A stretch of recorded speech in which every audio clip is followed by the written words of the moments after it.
Hey guys, this is Mukesh. आज के video में बेसिकली हम लोग बात करने वाले हैं पॉजिटिव वर्ब्स के बारे में, लेकिन सेंटेंसेस होगा वाला है, वाली है, वाले हैं।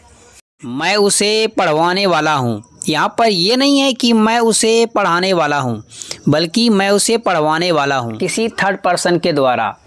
तो हम लोग कई सारे रूल्स होते हैं पॉजिटिव वर्ब्स के, और कई सारे पॉजिटिव वर्ब्स होते हैं जैसे कि मेक, गेट, हैव या हैज़ भी कभी कभी आ जाता है सिंगुलर में, लेट, हेल्प, ये सभी पॉजिटिव वर्ब्स होते हैं। परमिट और भी होते हैं।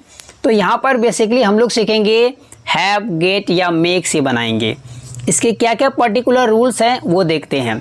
कई सारे रूल्स होते हैं समझने के लिए, सारा रूल्स मैं आपको बताता हूँ। पहला सिंपल तरीका, पहला रूल, यदि लिविंग थिंग रहेगा, सजीव वस्तु रहेगा जिसमें जान होती है, तो उसमें लगाएंगे मेक। यदि नॉन लिविंग थिंग होगा, निर्जीव वस्तु जिसमें जान नहीं होता है, तो उसमें लगाएंगे गेट या हैव। ये तो क्लियर पहला रूल हुआ, समझने का आसान तरीका। दूसरे रूल की बात करते हैं। यदि कोई आदमी किसी को कुछ करवाता है तो वहाँ पर मेक लगाते हैं। वहाँ पर दो ही आदमी हैं, जैसे कि मैं तुम्हें हंसवाने वाला हूँ, तो यहाँ पर काम करने वाला कौन? मैं, और लेकिन हंसेगा कौन? आप लोग। तो मैं आप लोगों को हंसवाने वाला हूँ, तो यहाँ पर दो ही आदमी हैं, एक मैं हूँ और एक आप लोग हैं। जब दो इंसान हो तो वहाँ पर मेक लगाइए। अगर दो से ज़्यादा आ जाएगा, जिस तरीके से मैं अपना घर पेंट करवाने वाला हूँ, तो पेंट कौन करेगा? कोई थर्ड पर्सन करेगा, मैं किसी और से करवाऊँगा। तो जब तीन आदमी आ जाए तो वहाँ पर गेट या हैव में से कोई एक लगाएंगे। हैव का यूज किया जाता है फॉर्मल इंग्लिश में, और गेट का यूज किया जाता है इनफॉर्मल इंग्लिश में। और इसके और भी कुछ रूल्स देख लेते हैं। ये रूल आपको फॉलो करने हैं। ये ग्रामर का रूल है जो कि आपको बुक में भी आपको मिलेगा।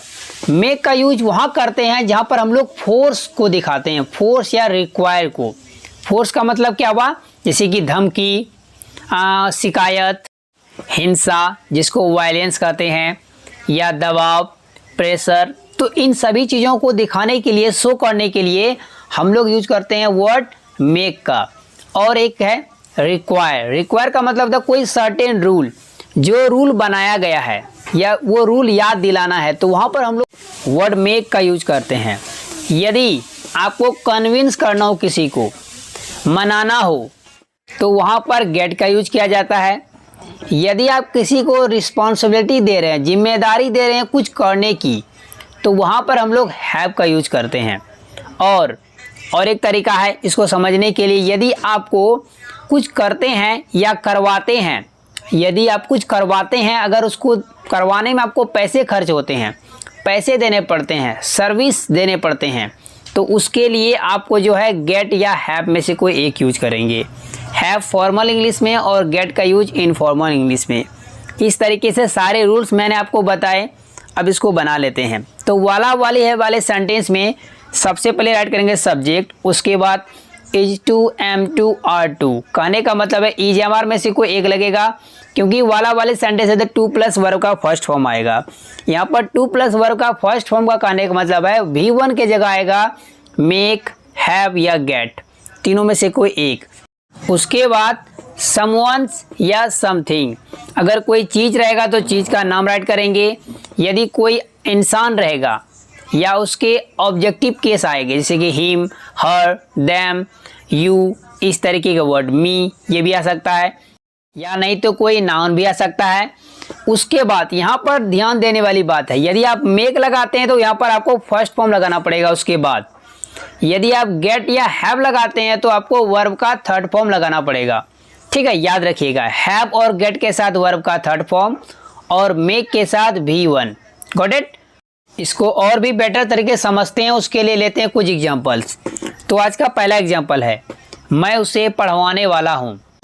तो इस सेंटेंस के लिए बोलेंगे I am to get him taught, I am to get him taught. अगर आप किसी को रिस्पॉन्सिबिलिटी दे रहे हैं उसे पढ़वाने की, तो जिम्मेदारी देने के सेंस में उसको मेक से भी बना सकते हैं।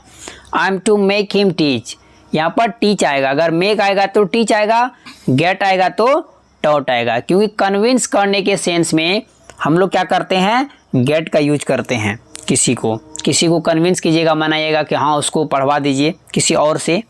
यहाँ पर और भी रूल अप्लाई कर सकते हैं। यहाँ पर 3 आदमी है, या पढ़ने वाला कोई और, पढ़वाने वाला कोई और पढ़ाने वाला टीचर, तो यहाँ पर गेट का यूज करेंगे। यदि और सिंपल तरीके से समझेंगे तो यदि आप किसी को पढ़वाने वाले हैं तो आपको क्या करना पड़ेगा, टीचर को पैसे देना पड़ेगा। तो जो काम फ्री में हो तो वहाँ पर मेक लगाइए, जो काम पैसे दे के हो तो वहाँ पर गेट या हैव लगाइए।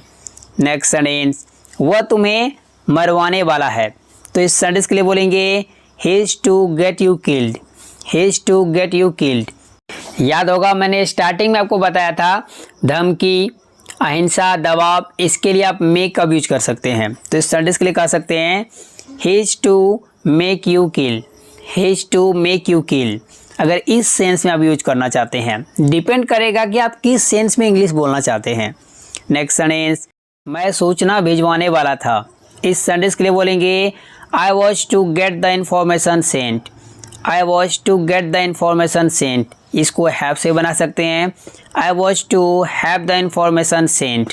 नेक्स्ट सेंटेंस, मैं तुम लोगों को हंसवाने वाला हूँ, I am to make you laugh, I am to make you laugh. 2 ही आदमी हैं, एक आप लोग और एक मैं।